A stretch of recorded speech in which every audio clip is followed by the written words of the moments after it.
Good morning, everybody. Myself, Dr. Sunita N.M., Assistant Professor of Economics, Sri Shivlingeshwara Government First Grade College, Channagiri.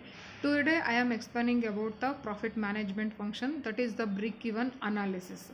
So, in the last class, we are discussing about the many of the concept, that is the demand forecasting. What is the we are also discussing about what is demand forecasting, what are the principles of the demand forecasting. So these are the concept we are discussing about in the last session, and we also studied about this demand forecasting, managerial, what is managerial economics, and what are the principles of managerial economics.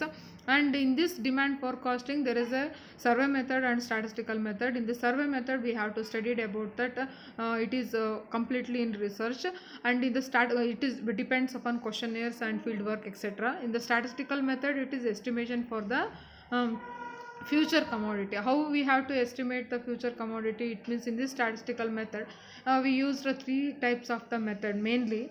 One is that semi average, moving average, and then another one is that least square method.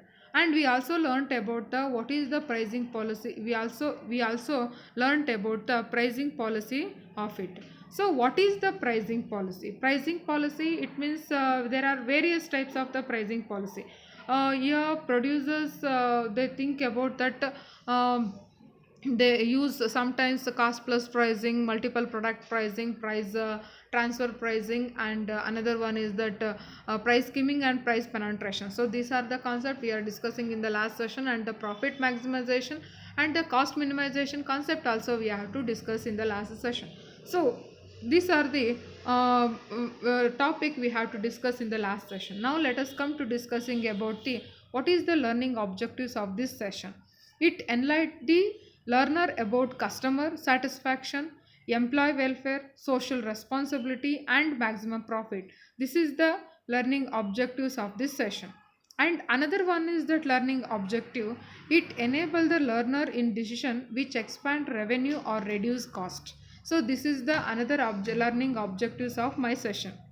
Then what is the learning outcomes of this session? It enable learner to identify the safe zone. Safe zone in the break even point or a break even analysis, producers where producers invest their money. So this concept, which means which in the break even analysis, which is the safe zone, which is the loss zone, and which is the profit zone. So we have to study it throughout the break even point. That's why this is one of the learning outcomes of this break even analysis. Now let me know about in this break even analysis. Break even analysis study the relationship between the volume and cost of production on the one hand, and the revenue and profit obtained from the sales on the others. According to Mark Curry and Frank, a break-even analysis indicate at what level cost and revenue are unequal. So that is called upon the break-even analysis. And in the break-even point is the point at which total revenue and total cost are equal. It is the point of zero profit in case the firm produced and sells less output than that suggested by break even point. It would incur losses, and if it produced more than the level of suggested by break even point, it makes more profit. Thus break even analysis is an instrument of profit planning. Now let me know about the assumptions of this break even analysis.